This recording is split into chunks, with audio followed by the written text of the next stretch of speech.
এই মুহূর্তে সবথেকে বড় খবর, শান্তিপুরের পেট্রোল পাম্পের মার্ডার কেসে 7 মাসের মধ্যে 3 জনের আমৃত্যু সাজা ঘোষণা করল রানাঘাট মহকুমা আদালত। এত দ্রুত অল্প দিনের মধ্যে খুনের ঘটনায় সাজা ঘোষণা রাজ্যের মধ্যে ব্যতিক্রম।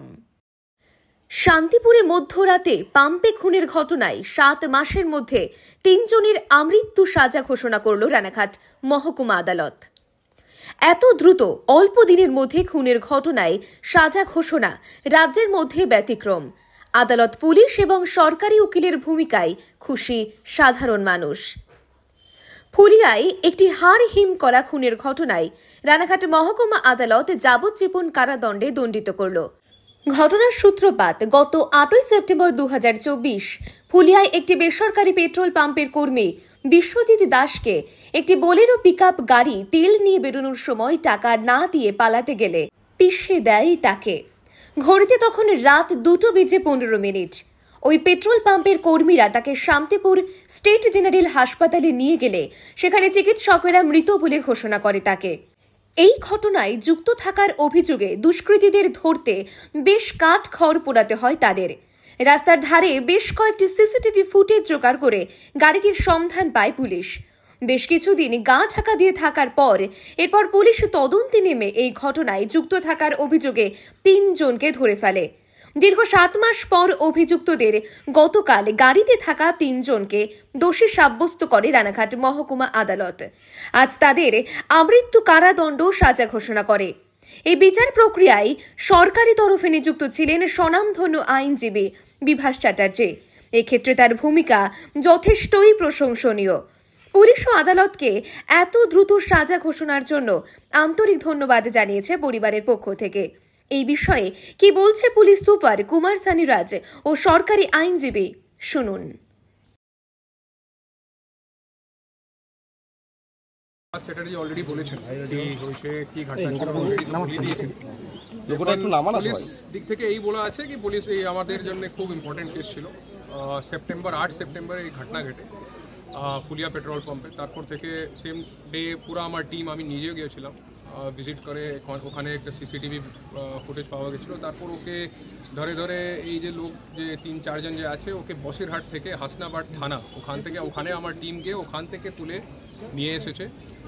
আর এর মধ্যে যে মোস্ট ইম্পর্টেন্ট 2 জন যে কাজ করেছে, মোস্ট ইম্পর্টেন্ট নাম্বার 1 আইও যে সাব ইন্সপেক্টর কারেজ, খুব ভালো কাজ করছে। এই নিজে গিয়ে ওখান থেকে রেড করে লোককে তুলে নিয়ে ওখান থেকে এসে তারপর পুরা কেস খুব ভালোভাবে শেষ করে।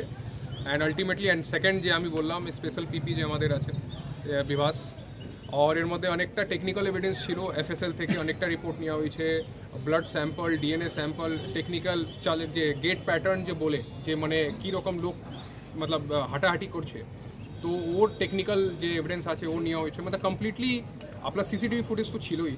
তো এইসব নিয়ে আলটিমেটলি আজকে ঘটনা থেকে মোটামুটি আজকে লগভগ 6 মাস হয়েছে। In 6 months we have been able to get the conviction. মানে যে এর থেকে মানে যত তাড়াতাড়ি পসিবল ছিল আমাদের পক্ষ থেকে। And again big thanks to ADJ fast track court. এখন উনি যাচ্ছেন, ওনার পোস্টিং ট্রান্সফার হয়ে গেছে। বাট যাওয়ার আগে যেরকমই যে রিসেন্টলি যে কিছু কোর্ট যে কেসের জন্য যে খুব হিনিয়াস ক্রাইম, মার্ডার, রেপ, এর আগেও আপনি দেখেছেন একটা রেপের ঘটনা, মার্ডার, ডাকাতি কেসে ইনি ছিলেন যে জাজমেন্ট দিয়েছেন। তো ওনাকে अगेन এন্টায়ার যে জুডিশিয়ারি और পুলিশ প্রসিকিউশন সবাইকে অনেক ধন্যবাদ। অ্যান্ড বাকি যে আমার পুরো টিম ছিল, যে ওসি শান্তিপুর তখন ছিলেন সুব্রত, খুব ডিটেকশন মধ্যে খুব ইম্পর্টেন্ট পার্ট ছিল। এসডিপিও তখন যে এসডিপিও ছিলেন, এখন যে এসডিপিও আছেন, অ্যান্ড অ্যাডিশনাল এসপি রানাঘাট লালটু হালদার, সব পুরো টিম খুব মিলে খুব ভালো কাজ করেছে স্টার্টিং থেকে। মতলব 6 মাস মধ্যে অত মতলব হিনিয়াস ক্রাইমে সাজা হওয়ার ছোটো জিনিস নেই। আর যে নতুন করে যে আইন এসেছে, ও আইনে যেরকম বিভাস বললেন, ও আইনে যে আমার সুপ্রিম কোর্টের দায়াল জাজমেন্টটাকে রেফার করেছিলাম আজকে, যে ডেথ সেন্টেন্স আমাদের দেশ থেকে প্রায় উঠেই গেছে। কিন্তু এই ধরনের কেসে যদি দেখা যায় যে বাবা দাঁড়িয়েছেন, দেখবেন আমাদের যে এভিডেন্স এসছে বাবা মায়ের একমাত্র সন্তানকে। অ্যাকচুয়ালি পেট্রোল পাম্পে সারা রাত ধরে অনেক লোক কাজ করে, কমার্শিয়াল অ্যাক্টিভিটিও মানুষজন করে। রাত্রিবেলা মানুষ সেফ কিনা এটা একটা ছিল বড় ইম্পর্টেন্ট প্যারামিটার এই মামলাটার জন্য।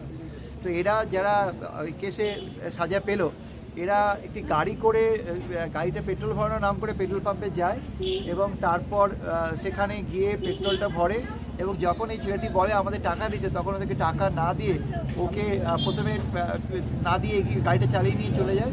ছেলেটা ওকে টাকা আদায়ের জন্য ওই স্ট্যান্ডে দাঁড়ায়, তখন ছেলেটাকে হাতে করে ঠেলে দিয়ে মাটিতে ফেলে দেয়। ফেলে দেওয়ার পরেও নৃশংসভাবে তার উপর দিয়ে চাকা চালিয়ে নিয়ে ওখান থেকে পালিয়ে যায় এবং তারা লুকিং গ্লাসে বা সব জায়গায় তারা দেখেছে যে গাড়ির উপর দিয়ে চালিয়ে যাওয়ার পর সেটা পিষে গেছে ওখানে। এরপরেও তাদের মধ্যে কোনো হিউম্যানিটি নেই যে তার ওখান থেকে পালিয়ে চলে গেছে, একমাত্র সন্তান বাবা মায়ের। তো আমরা আমাদের এসপি সাহেব আছেন, উনি